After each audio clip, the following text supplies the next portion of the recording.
Hi, this is Kalev Myers, founder and president of Arise, coming to you from the Judean Hills. This past week, the United States administration decided to defund UNRWA, the United Nations Relief and Works Agency, an agency which is supposed to take care of Palestinian refugees in the Middle East.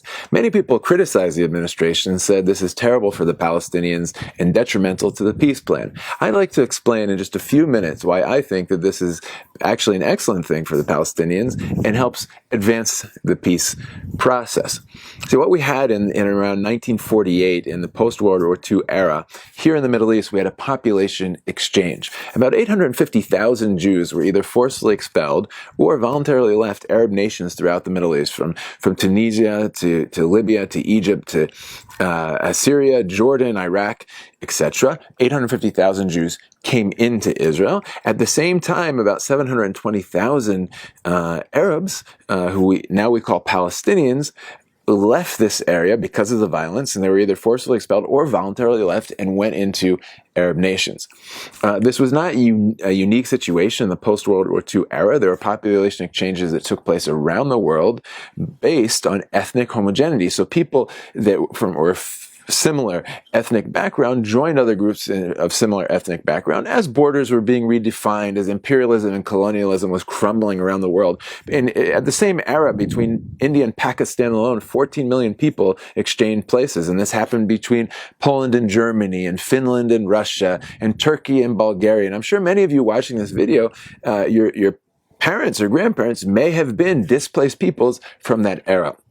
What happened was the United Nations had to set up two refugee agencies in 1949. One was called UNHCR, the United Nations High Commission of Refugees, which still exists today and still takes care of displaced people, particularly here in the Middle East, such as the millions and millions of Syrian refugees that have been fleeing the violence there over the last few years. So there's UNHCR and there's UNRWA, United Nations Relief and Works Agency. The UNHCR takes care of all of the some 60-odd million displaced people since World War II until today, gets them integrated into the countries, their new countries of residence, gets them citizenship, helps to get them jobs, medical coverage, education, etc. Why did they create a special agency regarding the Palestinians? Because all of the Arab states throughout the Middle East, even though the Palestinians were primarily Arab Muslims, and even though they went into Arab Muslim states, those states said, we will never grant citizenship to Palestinian refugees. Why? Because giving them citizenship would be a de facto recognition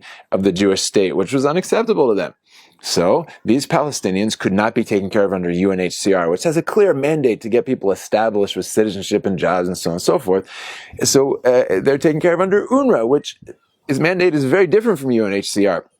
It's only giving them humanitarian aid, clean water, food, education, medical coverage, etc., until such time as a just solution is found to their problem. Now, the leadership of UNRWA has been saying for years the only just solution they recognize is a complete return, quote unquote, into Israel. Why do I say quote unquote? Because there's only about 20,000 original Palestinians still alive. The rest of them are their children and grandchildren who've been in Arab nations throughout the Middle East now for about 70 years with they're not allowed to own real estate. They're not allowed to purchase real estate. They're not allowed to inherit real estate. They have no citizenship, no medical coverage, no public education. And in Lebanon, they can't even leave the refugee camps without special permission from the government. They've been kept in a de facto apartheid for the last 70 years. When people say there's an apartheid against the Palestinians, they're absolutely correct. But what's a little bit not intuitive, most people think the apartheid is taking place in Israel, where actually Israel allowed 140,000 of them to come into the country after 1948, gave them full citizenship, where 16 out of our 120 members of parliament, members of Knesset, are Muslims. We have them on our Supreme Court, integrated throughout our society. Israel is the only country in this neighborhood in the Middle East that doesn't have an apartheid against Palestinians. And all the other countries around us, they've never received citizenship. Not in Lebanon. In Jordan, which has treated them the best, they have a type of second-class citizenship, not equal rights. In Egypt, in Syria, they're considered illegal aliens for every intent and purpose and are just taken care of under UNRWA.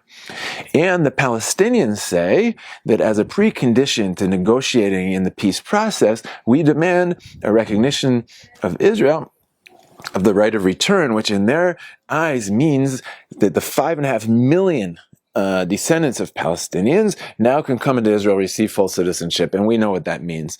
Muslims become the majority, Jews become the minority, Jewish state ceases to exist, and the 24th Islamic dictatorship is created in the Middle East. So why was this decision to defund UNRWA good? Because UNRWA is just an agency for perpetuating the refugee status of Palestinians. It's about time, after 70 years, that these refugees should be treated like all the other displaced peoples in the world and receive citizenship in their new countries of residence where they've been for 70 years, where programs should be created for them to have jobs, be integrated into the education system, medical system, and everything else. And they shouldn't be the responsibility of the United Nations or the international community anymore. It also helps advance the peace process, because as soon as you settle these refugees where they are, instead of feeding them a pipe dream that eventually, they'll come back en masse, their children, grandchildren into Israel, which will never happen. But once that goes off the table, then the road to peace becomes much easier, and the other issues are easier to negotiate, I believe. And so I think it was actually good for these refugees. I think, it'll actually be a feasible, we can help find feasible solutions to the problem. It'll advance the peace process. Anyone in their right mind who thinks that an influx of another 5.5 million Muslims into Israel will somehow create more peace and security is out of their mind. It's absolutely ridiculous. So this was a good decision that advanced the peace process. Thank you for tracking with us, and please like and share our content. We look forward to being in touch with you. All the best.